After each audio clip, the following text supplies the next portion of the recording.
What's up, everyone? Welcome to another episode of StoryHive On Location in Vancouver with Beats, Eats, and more. I am your host, Kazi. We're broadcasting live from the unceded ancestral lands of the Musqueam, the Tsleil-Waututh, and Squamish First Nations. Utmost love, respect, and gratitude to the original stewards and protectors of these lands and these waters. I also want to give a big shout outs to TELUS STORYHIVE for powering today's episode. And I want to introduce my special guests for today. We have two amazing humans. We have Erin over here. We have Dani, the two co-artistic directors of FORM, the Festival of Recorded Movement. Founded in 2015, FORM was born from a desire to give movers and filmmakers a space to connect, create, and share short films that center the body in motion. In a time where film has become one of the most universal tools for expression, FORM celebrates the artists who use it to explore movement across genres, dancers, athletes, and storytellers alike. It's grown into a thriving community and creative hub, a place for artists and audiences to come together, to be inspired, to learn, and to experiment. And this weekend, we are celebrating 10 years, starting Friday. Woo! Congrats! How are we feeling? In a sentence, how would you describe? I'm feeling bubbly and bubbling under the surface because we have a lot to do, but I'm very excited. Dani? Yeah, it's like this brewing metaphor, brewing and then ready to explode with lots of energy, excitement, nerves. I think it's all entangled in that explosive fire. What year, or I guess what is your count now on FORM festival experience? This is my third festival season on staff. Yes. This is my fifth? No. What year fourth? do you remember the year you started? Yes, I started fourth on staff, fifth total. Yeah. Okay. But before this, you had mentioned that you had been artists. Yes. So that was when? I was first programmed as a short film artist back in the year 2020. And then I participated in their commissioning fund program and made my own film through FORM in 2021. And then I came on as staff in 2023. Wow. You've been like in a bunch of different roles too. Like, yeah. That's true. Yeah. Or like helped supported other artists. Thanks, Erin. Yeah, you've been around for a long time. So when Dani joined, it was like, feels like you've been working here for a while, or you've been in this space. For me, I was a commissioned artist in 2020, and it was because I think maybe the previous year I was in high school, and my mentor at a different organization was like, hey, do you know about FORM? I know you're kind of interested in film.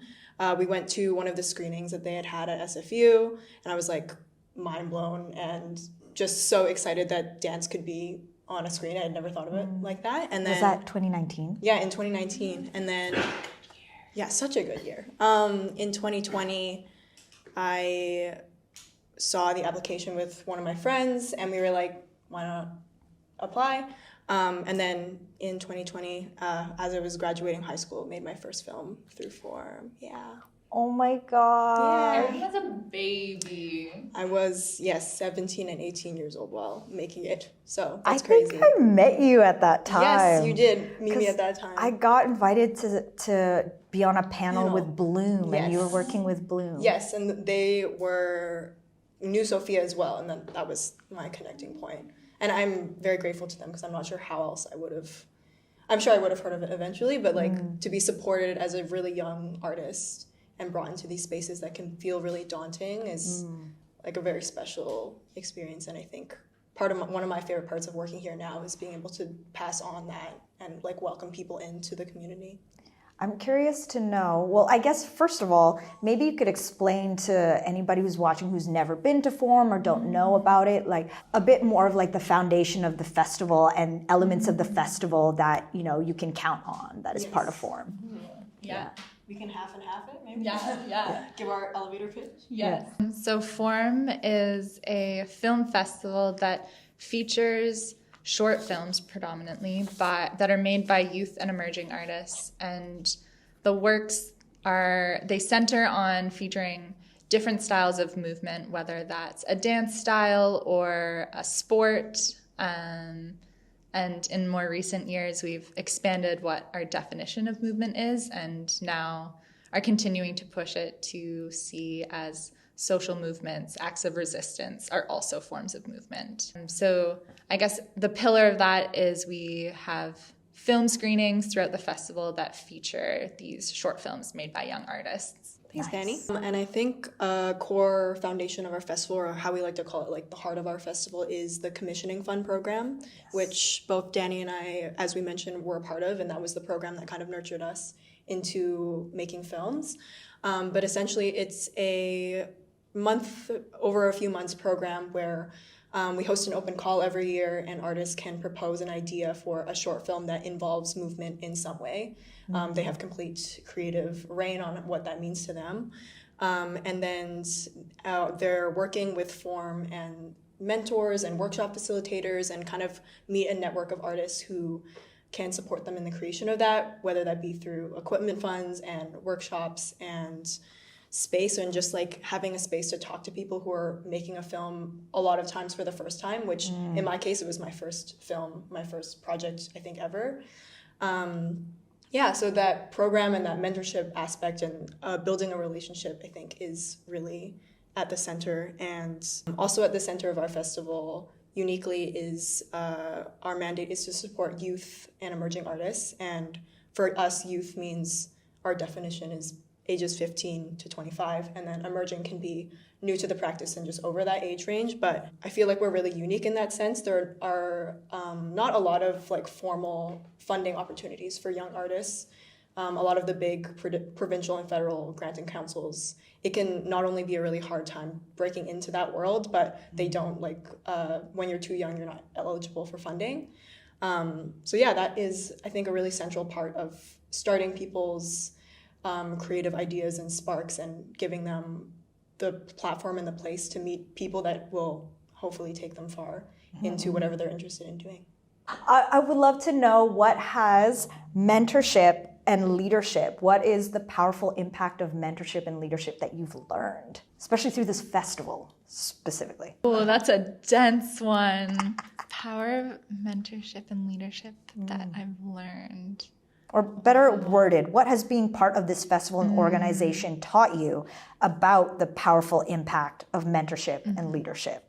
Work. I love this question. Okay. I think at the very core of it is, it's taught me about not rushing and staying connected to your ideas with genuine passion and also transparency. I think that's a huge thing that we talk about a lot also, is taking, slowness is the best, and that's how you can avoid burnout.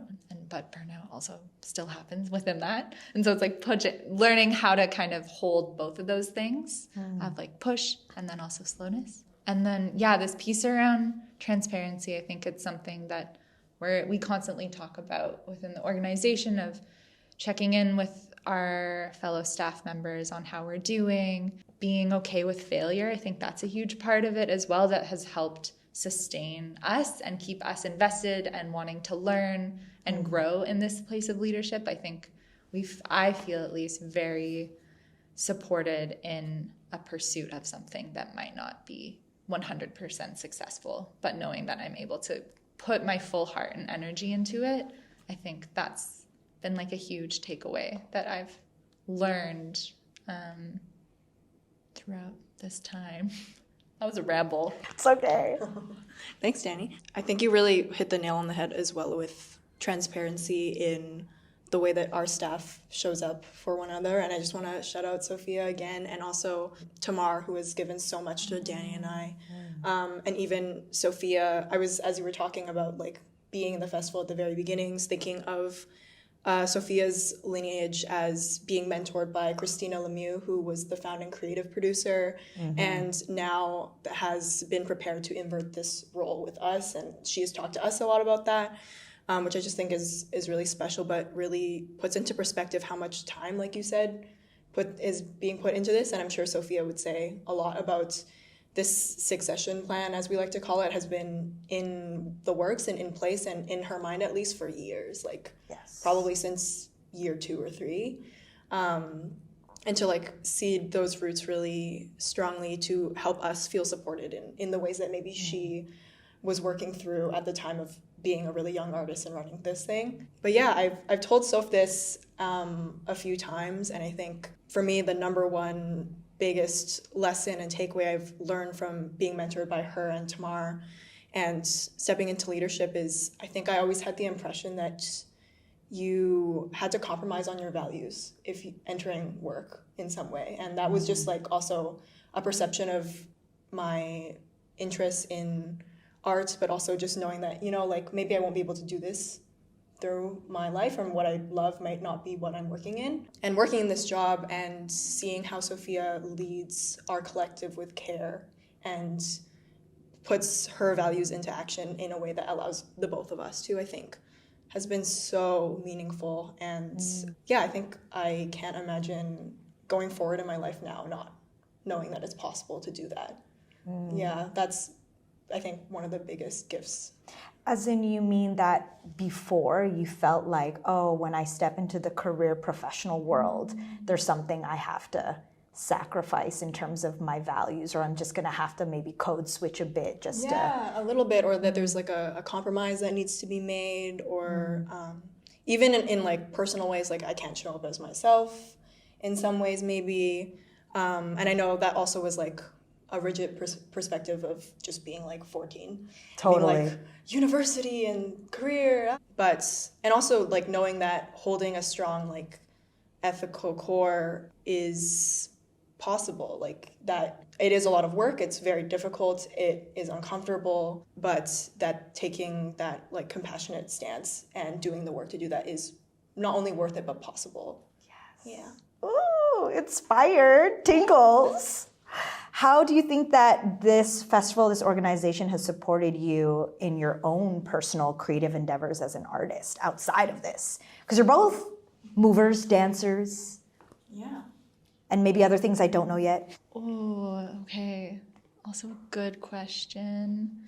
I think in general, it's nurtured my filmmaking practice in so many ways. In my commission film, I was really obsessed with editing and playing around with effects. And if I didn't have that time and space to explore with that form of editing and like digital media and software, then I don't think I would be where I am now. And where I am now is I'm working more so with like 3D animation and motion capture. And that all stemmed from seeing and working with films and movement, and that just like that niche pocket wouldn't have allowed me to find this, I guess, like side quest path that I'm on now. Yeah, it's taught me so much. I think it's taught me how to it's helped support how I show up in the room as an artist and a human, and say yes to the things that I want to say yes to, and stand up for my values, and also like know how to navigate uncomfortable situations, which I think is sometimes challenging in the arts because you work with your friends and you want to say yes to everyone. And I think I've learned such a beautiful balance of how to hold all of those things. Wow, potent. I don't know how to describe Dani's work. Like, no, it's incredible. Like, I'm thinking of Opaque Refusals, which is your third film? Not sure. Third? That is, I don't know what the technology is, but it's like a moving rib cage. Yeah. And That you wear? It's a film. Yeah. Oh, okay.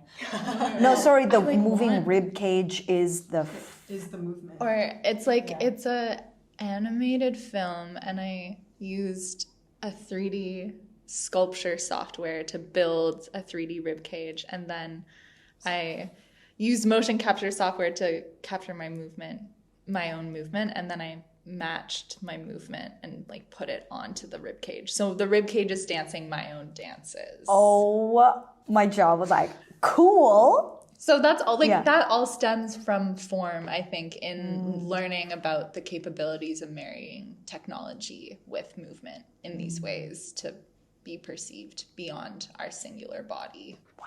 That's what I meant to say and how to describe it. But it's so cool. Yeah. And again, like seeing the seeds of like artists who are also interested in so many different parts of dance. Obviously, that's such a broad practice. It's a broad culture. To like start here and ping off into something super experimental and niche that I would have never thought of that myself. And now I get to watch Dani's work. Which we are screening it again on Friday at our first event and talking about it. Exciting. I'm excited. Yeah. A little plug for our first event. Yeah. For me, the question around how it's influenced my personal life, I think it's been like form and my personal artistic practice and personal life have been like intercrossing lines of blossoming, I think. Shout out Simran Satcher, one of my favorite people. I met her through form. And we had never met in person because it was the pandemic. Watched her film and loved it and kind of talked to her through Zoom calls. And then I think the following year I ran into her in person for the first time. And she was like, hey, I'm hosting this dance intensive, her project, The Lunacy Phase. You should come. And I was like, sure. So I went and I met the people that are now some of my best friends. Joanne Park, street dancers, local street dancers, and Joanne the following week after meeting through Simran's thing was like, have you ever been to Robson Square? And I was like, what? And so I showed up and went to a session for the first time. And now I think street dance is a huge part of my artistic interests and influences a lot of it. And also my personal life through the relationships of people that I've met through that community. As someone who came from a very different world of dance and kind of didn't think that they were going to continue dancing, or I was just like, I've done a lot of this and like I'm kind of tired.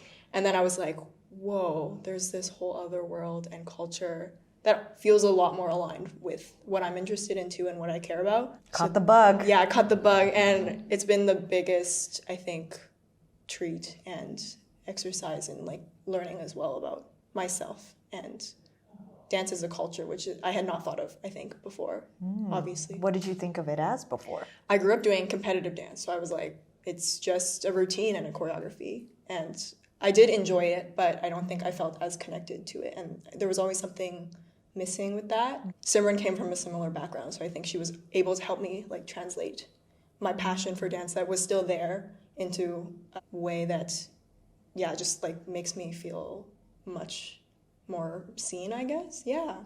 Okay, I would love to ask you, when you look back to first starting out with form to now, what are 3 words to describe form then and form now? Wow, that's a great question. I'm gonna need to think for a second. Yeah. I have one. My one word is when I started on staff, I felt like, and compared to now, that form was a preteen. And now they're a teenager, and there's been, I think, that's actually, I'm just gonna leave it as that. The question was 3 words: preteen, teen. Yeah. Not adult yet. Not yet. This is so hard to not tie to myself at that time. I think like these don't end at that time period, but when I first started, I was like, this place is so open in whatever way that word can mean a lot of things. Like open in inspiration, in inviting people in like the possibilities of what I thought it was possible. And also I was a baby and form was a baby too, but I mean, I guess it was 5 at that time. And These then are more than 3 words, yeah, Erin. I'm sorry. Okay, and then for the last one, I'll just do 1 then. Yeah. Like, not like it wasn't like this before, but it feels very strong and rooted. Yeah, grounded. So, open baby, rooted, grounded. Yeah. Can I have something? Yeah, please.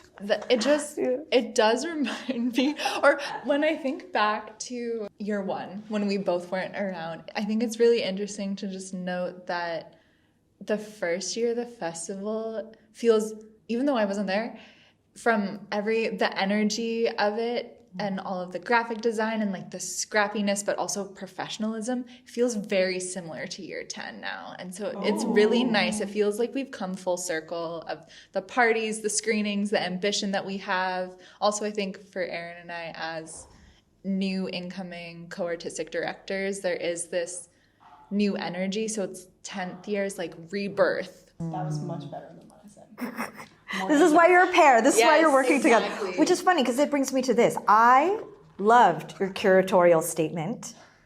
Reflections on returns to the past, responses to the present, and the reimaginings of the future. We like a good alliteration. Tell me how this statement has guided your process this year. We put a lot of thought, I think. We're always rushing to get these writing materials done, but this year we put a lot of thought in having our conversations and brainstorming and writing words down. I think even as a whole staff, we've done a lot of like dreamation and like putting those sticky notes on our virtual board and drawing lines and stuff like that. And a theme that has been recurring for us is the idea of past, present, and future, especially in 10 years. And like Dani said, like a rebirth and a circle and a ceremony. So I don't remember the 3R alliteration is off the top of my head. Returns to the past, responses to the present, reimaginings of the future. Yes, that is a reinterpretation of past, present, future, and words that we have been holding really close in curating every event in the order of our events. A fun fact is over the 2-week festival, we kind of are seeing it chronologically as the events and screenings go past, present, future, ending at our commission artists being the future. And to have like a strong curatorial theme for me was a really daunting and sometimes challenging exercise too, to like hone in and feel like we're honoring all of the many artistic ideas that people are offering us, and also stay rooted in what we have talked about and how everything is interconnected and also stands on its own. I'm going to pass it to Dani now. Echo, that was sick. Great job.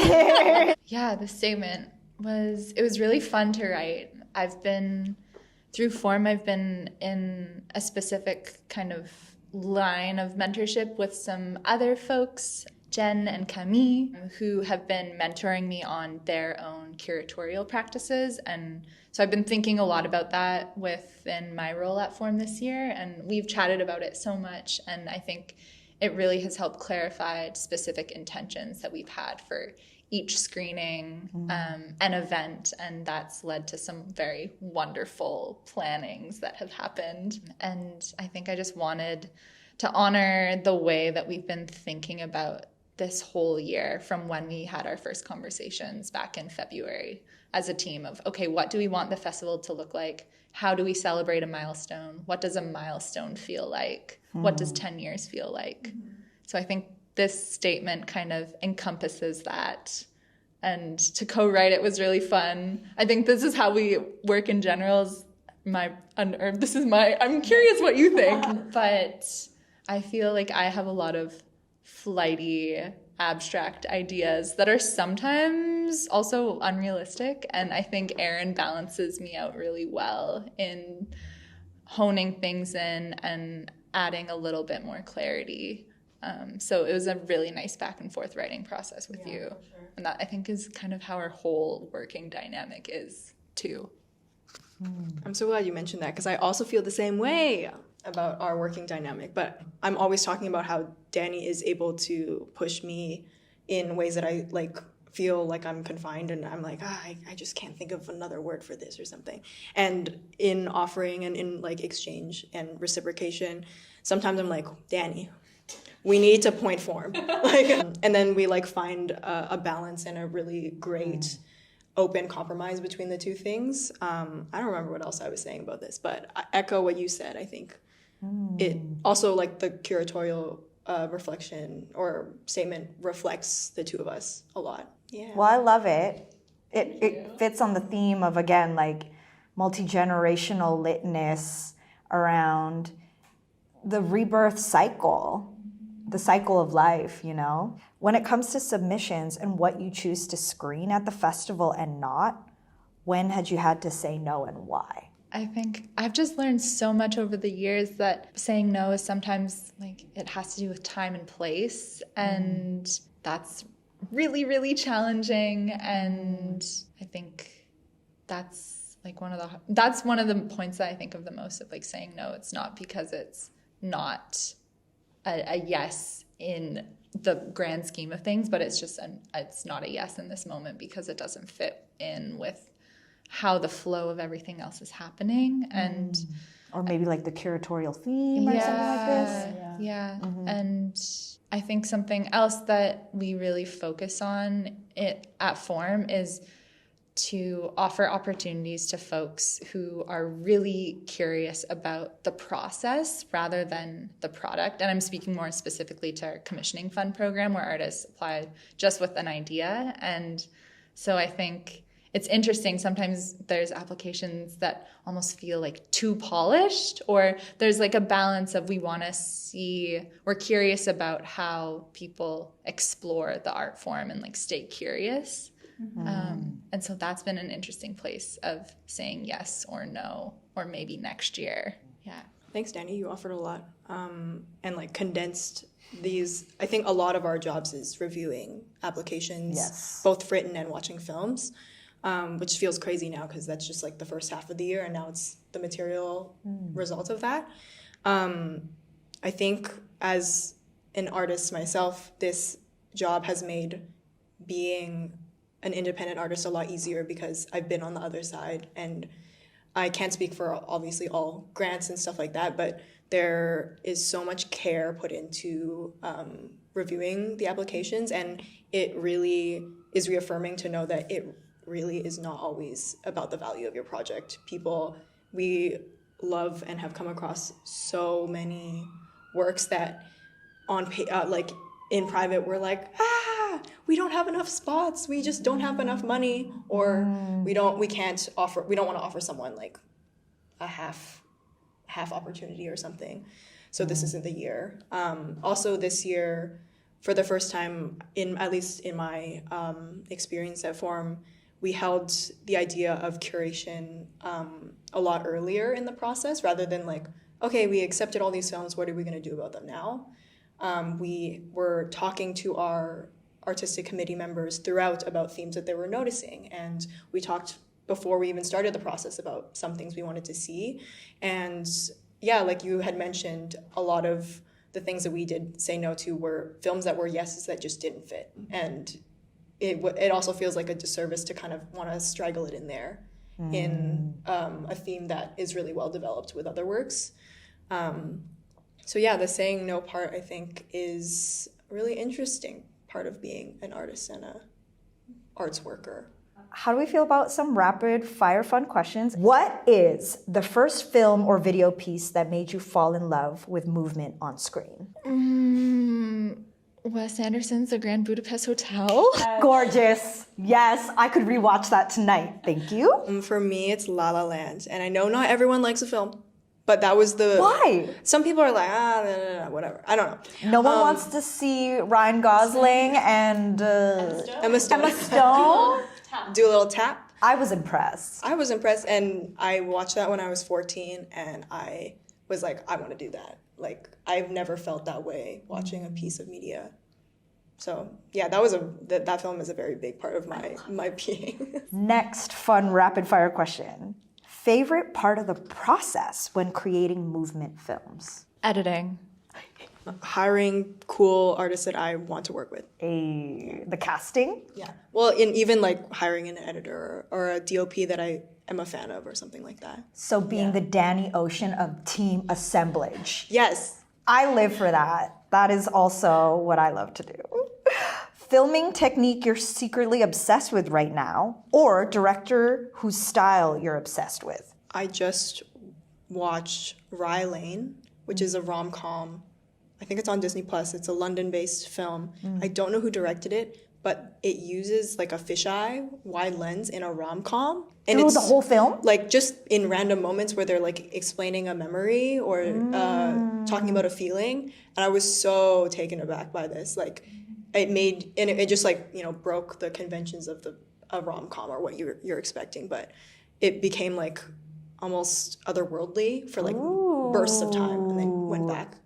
The film that comes to mind right now, and it's a film I watched a couple of years ago, not at all dance related, but I think it's awesome in premise. It's called Four Daughters, and it's like a docu-fiction film about this family of women living in Tunisia, and they recount this family story, and it's documentary in the style that the family is there talking, there's interviews, but then they also hire actors to reenact these situations that the family describes, and there's conversations caught between the two of them in discussion in the creative process, and so it felt like this really juicy meeting of intimate moments behind the camera, behind the rehearsals of everything, and that film sticks out in my brain so strongly. Okay, getting submissions and applications is exciting to discover new artists. One artist whom you discovered through Form that you were hyped on, like immediately, where did you come from? First person you think of? The first person I think of is Care Holden, who is, which Dani has worked with now, local filmmaker. Last year, this was the coolest submission to get. Their film is called Judas Icarus Twists His Wrists, and it's a wrestling film. And it has rock music and wrestling, and it's so good. And like opening that was like, because, we get mostly dance. Yeah. And like, are we talking like lucha libre kind of wrestling or like WWF wrestling? WWE. I don't even know how to describe. Yeah. I don't know wrestling either. WWE? Yeah. And like the wrestlers in the film are professionals. Like local professionals, yeah. Boom Pro Wrestling, shout out. The wrestlers wrestle in Boom Pro, which is a sweet show that you should go to. I haven't been yet, but I really want to go. Yeah. At the Excellent. Legion, on Commercial Drive. Let's all go and have a time. Yes. Okay, your turn. Artists.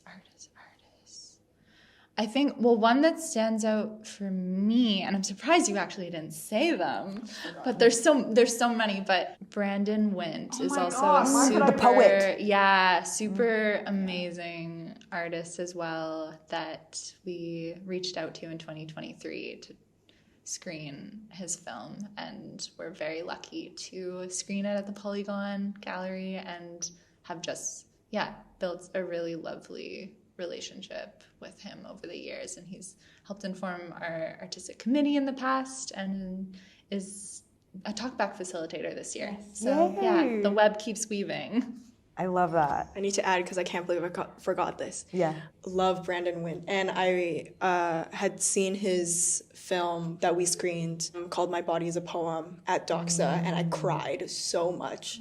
It was so beautiful, and I felt it so deeply in my heart. And it's partly like mixed media animation of his moving body and how it like depicts his experience of disability in both live action film and like a paper animation of him walking. Wow. And that also is so Form in a new way of interpreting movement. And then to get to when we reached out to him and we've had him work with us in many ways, he was like, I've been watching Form for years and I'm so honored. And I was like, what?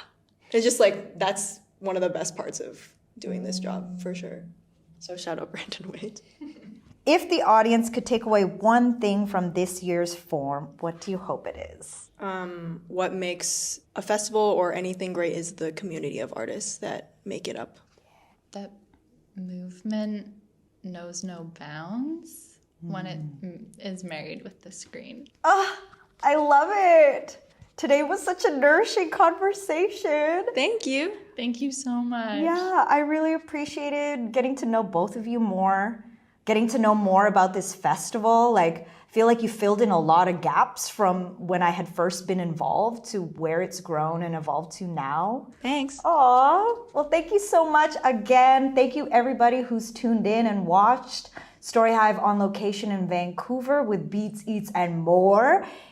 If you don't know anything about this show, we are at 110 interviews of this incredible archive of artists, creatives, musicians, dancers, so on and so forth. If you are one of those things, there is an opportunity for you to apply to perhaps have your story featured here, have a conversation with me, we'll see.